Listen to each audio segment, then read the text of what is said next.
한 절씩 교독하도록 하겠습니다. 하나님께서 나단을 다윗에게 보내시니 그가 다윗에게 가서 그에게 이르시되 한 성읍에 두 사람이 있는데 한 사람은 부하고 한 사람은 가난하니 그 부한 사람은 양과 소가 심히 많으나 가난한 사람은 아무것도 없고 자기가 사서 기르는 작은 암양 새끼 한 마리뿐이라. 그 암양 새끼는 그와 그의 자식과 함께 자라며 그가 먹는 것을 먹으며 그의 잔으로 마시며 그의 품에 누움으로 그에게는 딸처럼 되었거늘 어떤 행인이 그 부자에게 오매 부자가 자기에게 온 행인을 위하여 자기의 양과 소를 아껴 잡지 아니하고 가난한 사람의 양 새끼를 마였다가 자기에게 온 사람을 위하여 잡았나이다 하니 다윗이 그 사람으로 말미암아 노하여 나단에게 이르되 여호와의 살아계심을 두고 맹세하노니 이 일을 행한 그 사람은 마땅히 죽을지라. 그가 하지 아니하고 이런 일을 행하였으니 그 양 새끼를 내 배나 갚아 주어야 하리라 한지라. 나단이 다윗에게 이르되 다윗이 그 사람이라.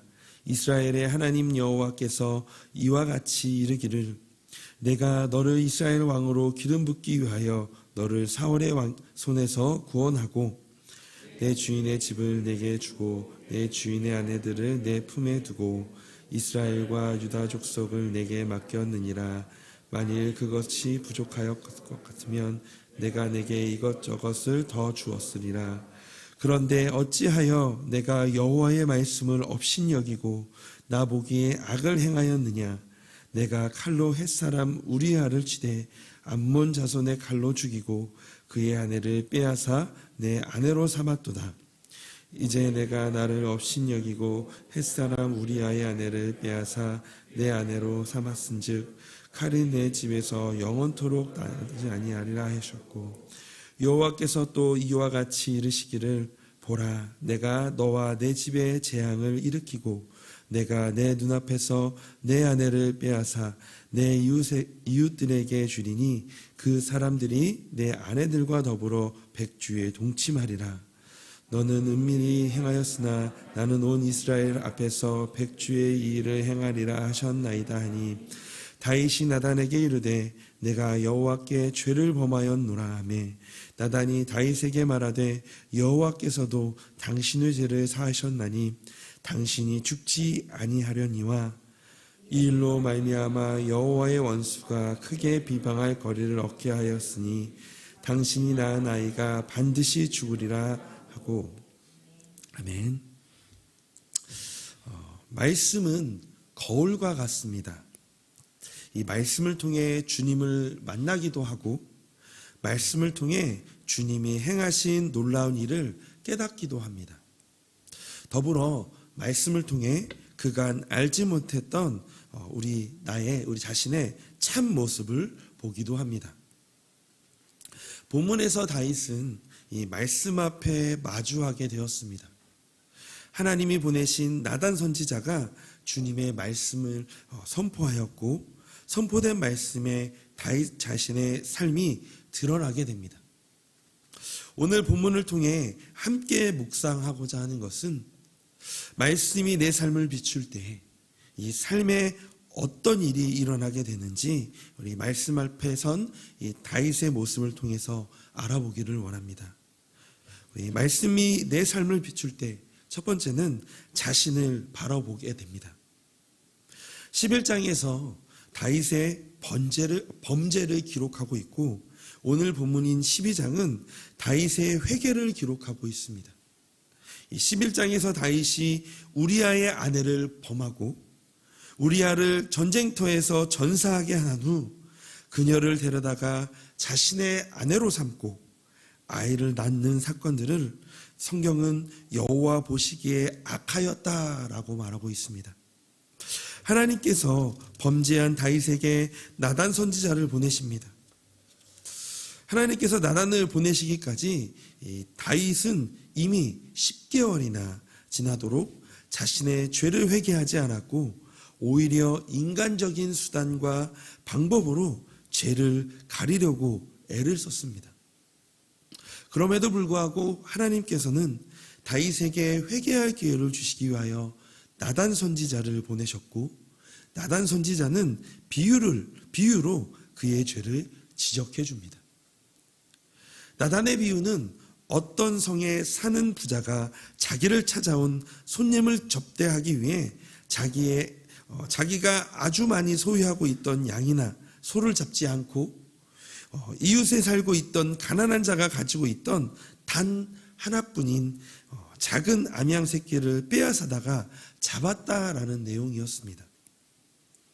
이와 같이 이 나단의 비유를 들은 다윗은 크게 노하며 이렇게 말합니다.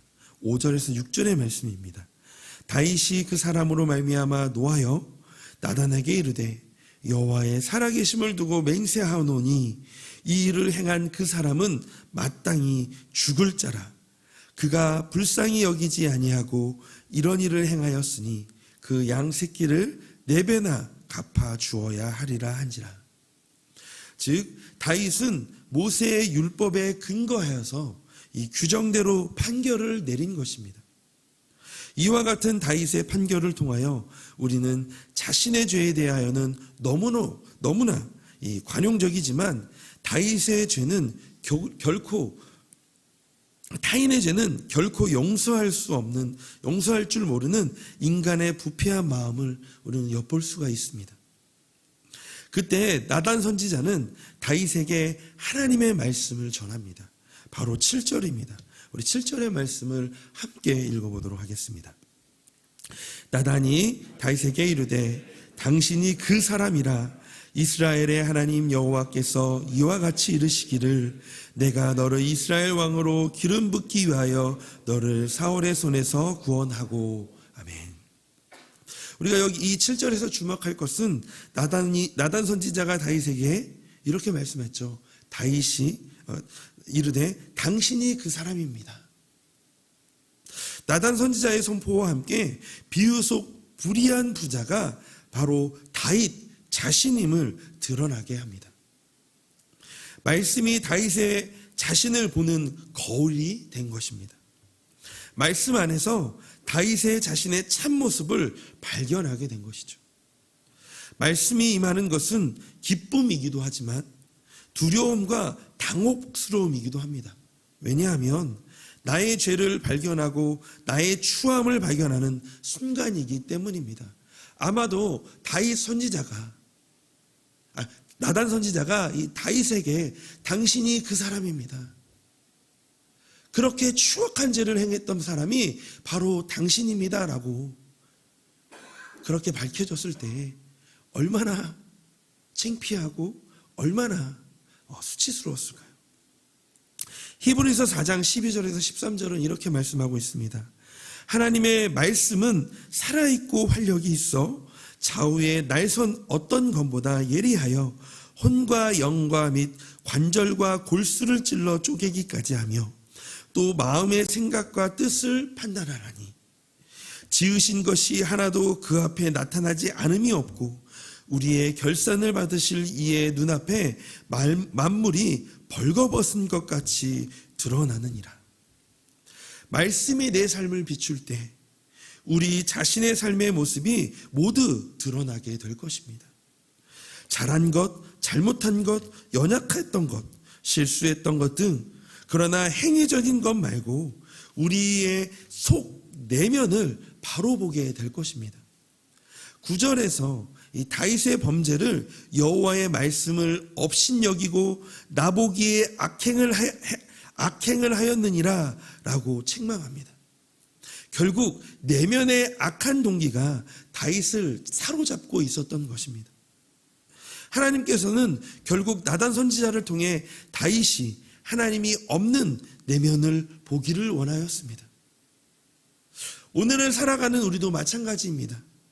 오늘 말씀이 또한 오늘 더불어 우리 개인 시간에 읽는 우리 하나님의 말씀이 우리의 내면을 돌아보게 하는 그런 시간이 되기를 소망합니다.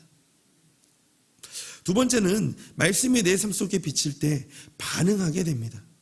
말씀 앞에서 다윗은 진심으로 회개합니다. 13절에 보니까 다윗이 나단에게 이르되 내가 여호와께 죄를 범하였노라 하매 나단이 다윗에게 말하되 여호와께서도 당신의 죄를 사하였으니 당신이 죽지 아니하려니와. 말씀이 우리의 참모습과 죄를 둘러내는 것은 단지 괴로움을 주기 위하여서가 아닙니다. 회개를 통해 회복시키기 위함입니다. 다윗이 나단 앞에서 겸허히 말하기를 내가 여호와께 범죄하였노라. 자신의 죄를 고백할 줄 아는 다윗은 비록 추한 죄를 범하였지만 여전히 하나님의 사람이었습니다. 말씀이 내 삶을 비출 때 우리 또한 다윗처럼 반응하는 사람이 되어야 할 것입니다. 우리는 말씀 앞에서 무엇을 보고 계실까요? 큐티를 하고 말씀을 읽고 듣고 공부할 때 너무나 쉽고 편리하게 접할 수 있는 말씀 앞에서 우리는 어떤 반응을 하고 있을까요? 말씀이 다윗의 삶을 비출 때 그는 회개의 자리로 나아갔습니다. 또한 베드로에게 하나님의 말씀이 비춰졌을 때 그는 예수님을 따라갔습니다. 바울이 하나님의 말씀 앞에 있을 때 이방인의 전도자의 삶을 살아갔습니다. 신구약을 넘어 오늘까지 말씀 앞에서 많은 신앙의 선배들이 자신의 삶에서 반응하였습니다. 우리 또한 오늘 말씀을 들었다면, 묵상했다면, 좋은 말씀이다. 그래, 오늘 우리 다윗처럼 회개의 삶을 살아야지. 로 끝나는 것이 아니라 삶에서 주님이 말씀하시는 대로 반응하기를 소망합니다. 예수전도단 이 출판사에서 나온 이 7단계라는 양육교재에 보면 이 말씀의 필요성에 대해서 몇 가지로 정리하고 있는데요. 말씀은 인생길을 인도해 준다. 말씀은 죄악을 깨닫게 한다. 죄악을 깨닫게 하고 피하게 한다. 또한 말씀은 수치를 당하지 않게 한다. 또한 말씀을 통해 지혜를 얻게 하고 말씀은 생명력을 불어넣어주고 말씀을 행하는 자에게는 복이 있다 등 모두가 이 말씀 앞에서 반응하는 것을 우리는 여기에서 이제 볼 수가 있는데요. 오늘을 시작하는 우리 모든 성도님들 안에 이 말씀을 묵상하며 삶에서 반응하는 하루가 되기를 소망합니다. 이 주님의 말씀이 오늘 내 삶에 이미 비추고 있음을 기억하시면서 우리의 내면을 살피고 하나님께서 원하시는 오늘의 삶이 무엇인지를 우리 말씀 앞에서 발견하기를 소망합니다. 그래서 더욱 풍성히 주시기를 원하시는 하나님과 행복한 하루가 되기를 주님의 이름으로 소망합니다. 그래서 함께 이 시간 이렇게 기도하면 이렇게 함께 기도하기를 원합니다. 우리 먼저는 하나님의 말씀이 오늘 내 삶에 비추기를 소망합니다. 하나님 깨닫게 하여 주시고 가르쳐 주시옵소서. 주님 말씀을 떠나지 않는 삶이 되게 하여 주시옵소서라고. 두 번째는 주님의 말씀이 내 발에 등이요 빛이시니 그 말씀을 따라 한 걸음 또 한 걸음씩 하나님 살아가는 오늘 하루가 되게 하여 주시옵소서라고 우리 시간 함께 같이 기도하는 시간이 되기를 소망합니다. 우리 함께 같이 기도하도록 하겠습니다. 하나님, 이 시간 하나님께서 오늘 하나님 다윗의 그 말씀을 보면서 하나님 그 다윗이 그 말씀 앞에 비추어졌을 때에 하나님 반응하며 그 회개의 자리로 나아갔던 것처럼 하나님 오늘도 오늘 주시는 그 말씀 또한 삶에서 주시는 그 말씀을 가지고 나아갈 때마다 하나님 우리가 하나님의 말씀 안에 반응하는 하나님 우리의 심령이 되게 하여 주시옵소서. 하나님 그 말씀이 오늘 내 삶을 비춰주시고 하나님 깨닫게 하여 주시고 하나님 가르쳐 주시옵소서. 하나님 주님의 말씀을 떠나지 않는 삶이 되게 하여 주시옵소서. 또한 주님의 말씀이 우리의 삶의 등이요 하나님 빛이시오니 하나님 그 말씀을 따라서 한 걸음 한 걸음 살아가게 하여 주시옵소서. 하나님 오늘도 그 말씀을 따라 살아가기를 원합니다. 하나님 그 말씀에 반응하며 살기를 소망합니다. 하나님 그 말씀을 묵상하며 나아갈 때에 하나님 각산에게 주시는 그 말씀의 메시지들을 가지고 오늘도 그렇게 하나님 믿음의 담대함을 가지고 나아가는 하나님 그런 하나님 살게 하여 주시옵소서. 하나님 오늘도 그 안에 서 있기를 원합니다. 말씀의 충만함으로 나아가게 하여 주시옵시고, 하나님 말씀 안에 온전히 걸 수 있는 하나님 우리 인생이 되게 하여 주시옵소서. 주님의 그 말씀이 비춰질 때에 하나님 오늘도 그 말씀으로 우리가 그 생명을 얻고 하나님 살아가게 하여 주시옵소서. 하나님 우리의 삶 가운데 함께하여 주실 줄로 믿습니다.